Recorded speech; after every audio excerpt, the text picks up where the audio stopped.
Dito na tayo mga Karawahouse. Yun na. Na-late lang tayo ng isang oras kasi yung susi hinatid pa natin doon sa phase 4. Tapos meron din akong inasikaso sa phase 5. May dumating tayong kliyente ron. Hindi ko na nakuhaan yung unit na inocular visit natin ngayon. So ang hindi lang inaasahan, nag-leak test kagad yung buong tropa. Meron pa ho kasi tayong dapat pang i-priority dyan kasi naalala nyo, wall plaster po sila doon sa mga sukalo natin. Meron pa sanang additional na topping yung kasi isang beses pa lang po natin siya napahiran. So aasahan natin na baka may leak pa rin to. Pero yung the rest na part siguro baka almost 90% okay na. Siguro sa mga sukalo na lang ang may problema pa siguro sa nakikita. So dito na tayo. Ayan, nag-leak test na po sila dyan. Yung makikita nyo, additional na patong ng hollow blocks yan. Yan makikita nyo simula dyan sa leak problem na yan papunta dito. Simula po dyan sa pinagtagusan ng tubig or ng moisture papunta po dito. So plastering na lang yan. Tapos ito naman, ayan, kaya may bakas po siya dyan dahil yan po yung pinaka imbudo nya, yung pinaka downspout nya na galing po sa taas. Yan ay mas matitesting natin kasi binabaran po ng tropa yan ng tubig. Akit tayo dyan mamaya. Good morning muna kay Louie. Good morning. Good morning. Ayan si Ricky, good morning. Good morning. Ayan, Master Joe, good morning. Good morning. Saka si Kuya Richard. Good morning. Ayan. Ayan, naayos na ni Kuya Richard yung header dito. At saka dito banda. Ayan si Chichi, oh. Morning, Chi. Ayan. Ito yung mga ginagawa nila rito, ceiling framing. Ito, wall plaster dito sa loob. Tapos si Louie naman yung sa ano natin, lababo. Ayan sa lababo. Tapos dito sa taas, si Kuya Boy sa electrical. Kuya Boy, good morning po. Ayan, good morning. Ayan, electrical.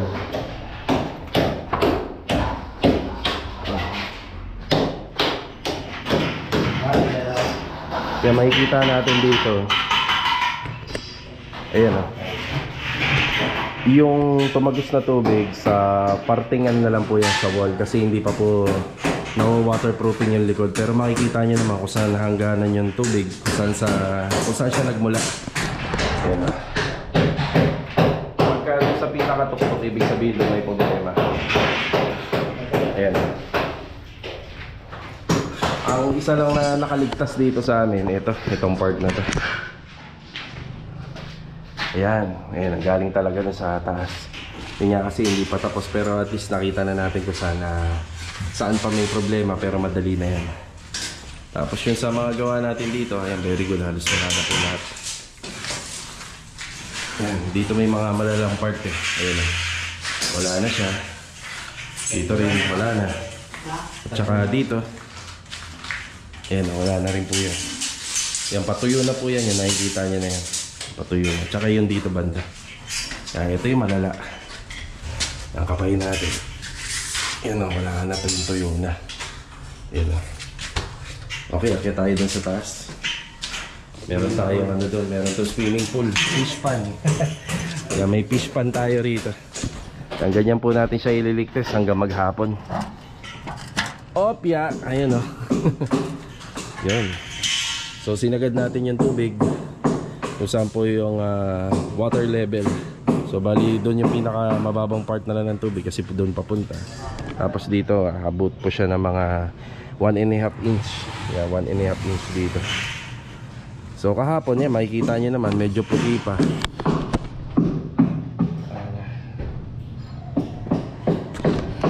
Medyo puti pa kasi yung pahid dyan. Tsaka dun pa nga, hindi pa nga napapahiran dun banda. So first coating pa lang ho kasi ito naka second coat po to, itong slab. So dito lang tayo nagkaroon ng problema. Yan, dyan banda. Hindi pa masyadong tapos. Yan na lang ang babalikan natin pero the rest halos wala na. So ililigtas natin to hanggang mamaya. Hanggang mamayang uwian. Tapos kinabukasan ayusin lang po natin to. Pag naayos na, waterproof ulit. Then kandak na tayo ng topping. So mag-additional floor topping na po tayo rito para sa slab. O diba? Ayos. So ayos na to. Papasa na to sa ulan. Leak test muna natin kung madadagdagan pa yung tulod sa ibang part ng slab hanggang maghapon. Mga karos, galing ako sa opisina. Yun nga lang, wala pipirma ng gate pass natin. Meron kasi ako nakaschedule na WPC tsaka PVC panel dito sa second project. Si Bilog yun Lord! Baka may kailangan si Bilog. Dito muna tayo. Hello, good morning muna. Good morning. Yan. Yan, may kukunin si Bilog yung laser dun sa second project natin. Halos magkakalapit lang naman tong project natin dito sa phase 3. Yan, lalakarin niya na. Yan, kailangan po kasi nilang mag-layout ng ano rito para sa cove ceiling. Siyempre si Adonis pa rin nandito. Good morning, Donis. Good morning. Good morning. Ito yung ating PVC ceiling panel. Bali, ang unang ginawa rito, nag-ceiling framing kami. Tapos yan, nag-install kami ng PVC panel. Tapos yung kasunod nito, yung cove ceiling na. Cove ceiling. Ito, hard deflex na lang po yan. Ito rin, hard deflex. Tapos yung banda, hard deflex. Dito, PVC panel. Saka yung sa toilet and bath. Yan, meron tayong mga bibilhin po ng mga materyales. Kailangan natin ng mga fittings dito para po doon sa ating air ventilation. Yan, para sa mga exhaust. Yan rain shoe, exhaust fan. Tapos isang exhaust fan doon sa toilet and bath. Tapos gagawa namin ng linya yan. Then ilalagay lang po namin sa isang area. Yan, doon na po lahat yan. Pag natapos ang ating ceiling, pwede na po sa flooring. Pwede na mag-install ng tiles. Yan, pwede na po lahat yan.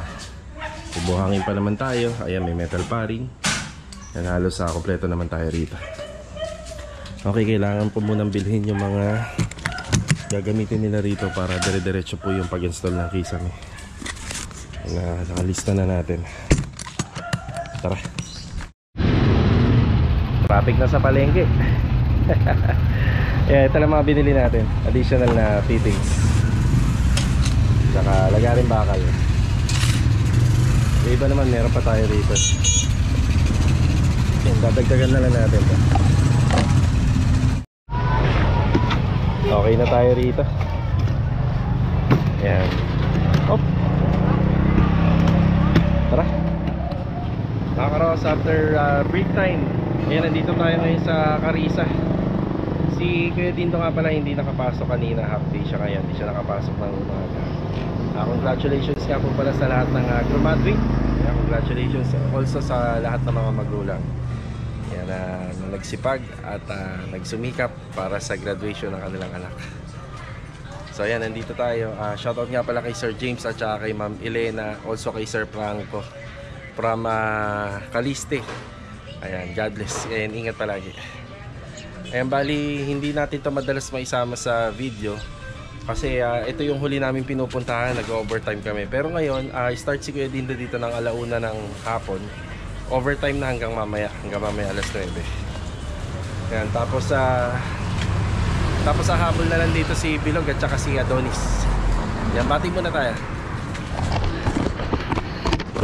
Ayan, magandang tanghali Kuya Dindo. Oy, magandang tanghali. Ayun na.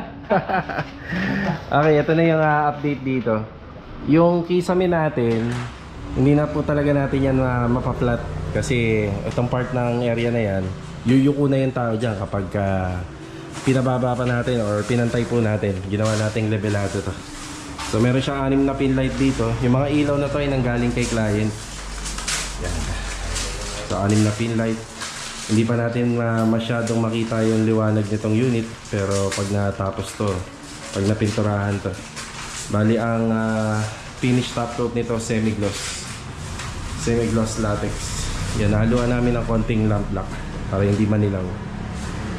Yan, meron pa kami isang ilaw dyan sa taas, tapos 4 na ilaw rito. Yung hagdanan, unti-unti nang inaayos. Yung mga makikita nating outlet dito, yan, additional na outlet. Ito lang po yung napagkasundoan namin ni client na naka-plastic moldings lang siya. Tapos naka-anchor box na. Yan lang kasi hirap talaga tayo sa ano nito. Hirap talaga tayo nito kapag binaon pa. Kung ano na lang yung magkasya po dun sa napagkasunduan na budget cost. Yan, okay lang naman kila client owner. Bali, ang gagawin na lang po dyan, pipinturahan na lang po. Yan.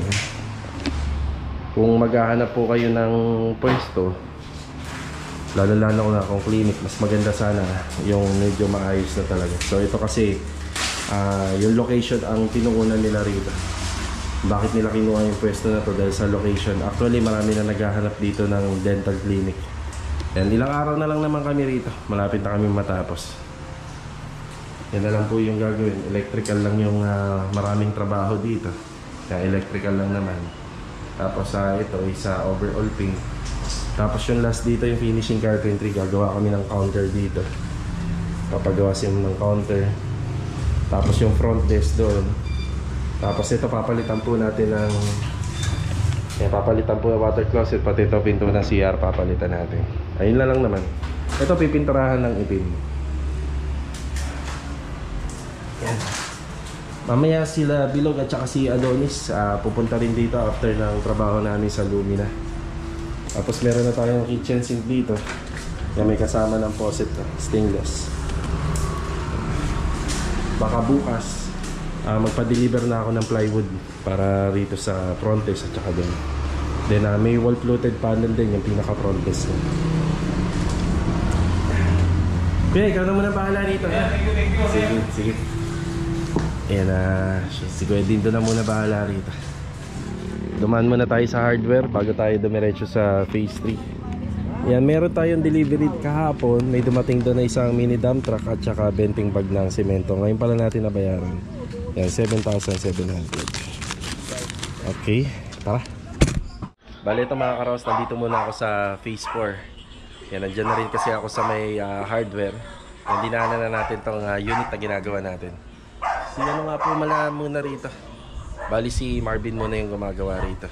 Kung nakapasok si Kuya Dindo kanina, dapat dito siya. Ipapatapos na natin yung mga gate. Yan. Check natin. Kaya onti na lang naman to yung mga pinapriority dito. Yun na. Mahalaga hindi siya pasukin ng tubig. Silyado na. Yan lang mahirap sa plain sheet.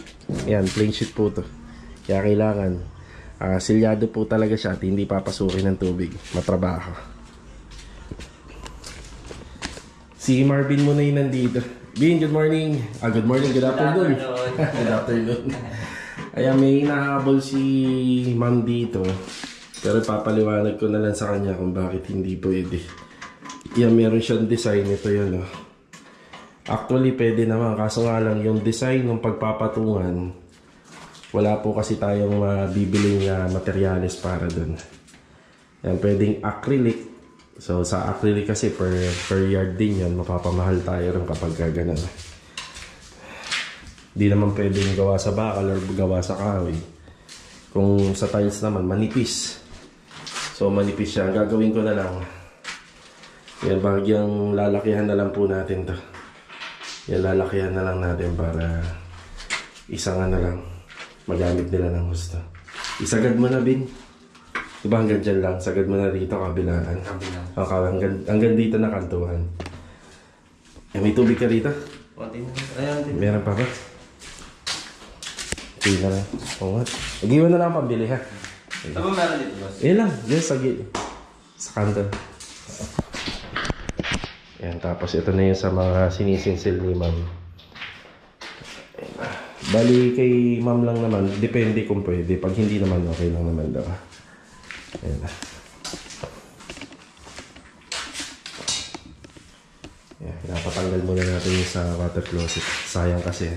Baka matamaan. Yan, nakabalik na tayo rito sa phase 3. So, bigay na tayo ng update. Shoutout nga pala kay Ma'am Charmaine Espiritu at saka kay Sir Nelson de la Cruz. God bless po. Bali, ito nakaschedule ngayong araw. Papahakot natin. Ayan. Tapos yung mga kahoy, kakausapin ko pa si ma'am regarding po dito. Kung ibibigay niya na lang po ba sa amin or kung may pagdadalan po tayo nito. Nag-decide po ako mga karos na patanggal na yung tubig sa taas. Patanggal na natin para pagpasok natin bukas, tuyong-tuyo siya, makapag-set up na tayo ng pang topping, pang flooring dun sa ating slab. Tapos pinaano ko na po, pinadoblehan ko na uli yung epoxy, then pina-waterproofing ko uli. So kanina, yan na hindi sinasadya na ano lang po talaga nila. Nababarang kagad ng tubig, pero kanina dapat umaga, naka-schedule yan. Kung ano yung ginagawa ni Chichi ngayon, yung sana muna yung gagawin bago yung ating waterproofing. Bali, pasado naman po na itong hanggang hapon. Bali, time check 4:30. 4:30 na po ng hapon. Yan, pasado naman yan. Yan, naglagay na ako ng mga markings para sa mga additional outlet. Yan, may CCTV tayo rito. Tsaka dito sa kabilang side. Yan, meron na rin to dito. Tapos inuumpisa na pong palitadahan yung mga poste. Ayan na. Tapos yung mga electrical po rito sa poste, inaayos na rin po ni Kuya Boy. Ilalagyan niya na po ng mga wirings. Yung additional tiles nga pala rito sa poste, bibilin pa natin kasi gusto ni client itaas pa to. Kaya magkukulang pa. Ceiling framing. Ayan, ceiling framing. Bali may mga additional po tayo na metal paring mga karos kasi nagkulang po tayo rito. So yung dito, schedule na rin po natin dito na ipapa-deliver na rin natin. Tsaka sa tubular para sa trusses, sa framing lang. Yan, schedule na natin. Tapos dito magdadagdag tayo ng metal paring dito. Yung unang pinadeliver ko rito 50. Yan sa taas, pero yung dito, yan, wala pa rito. Ito na lang yung natitira. So, yun na yung natitira yung nakatayo. Yan, ceiling framing. Tapos yung sa lababo, ayan, yung assemble na ni Louie. Tingnan lang, wala pa tayong on-hand ng kitchen sink. Tapos lahat, kitchen sink lang, wala pa. lahat maliitin. Tapos dito, ceiling framing lang. Sa toilet lang. Tapos Ceiling framing. Ngayong araw, hindi naman tayo mabibitin sa trabaho kasi sobra na po yan. 219. Bali bukas, yan. Bukas natin na kakailanganin yung mga metal paring. Yan, magkukulang naman eh. 119? Okay tayo rito sa taas. Ayan si Chichi.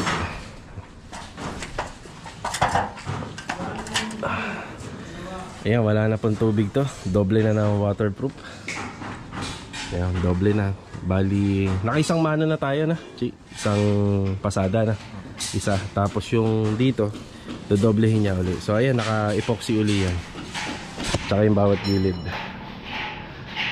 Ayan, sureball na. Ayan, yan na yan. Actually kanina sureball na yan eh. Yan dito lang nagkaroon ng konting problema. Andyan.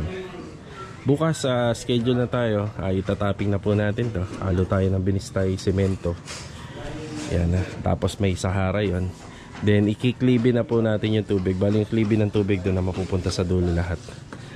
Then uulitin lang natin yung proseso sa mga susunod na araw after curing time. Waterproofing na lang na flexible na lang. So ganun na lang po siya.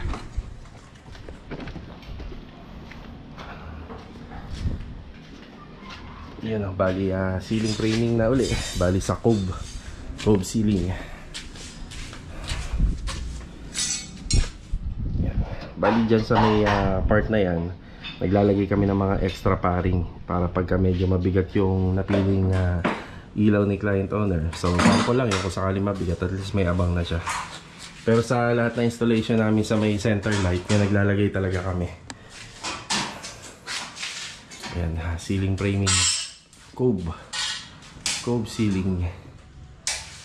Abangan nyo na lang po yung mga discarding gagawin namin dito kasi may mga paliwanag din ako na bago sa mga gagawin namin.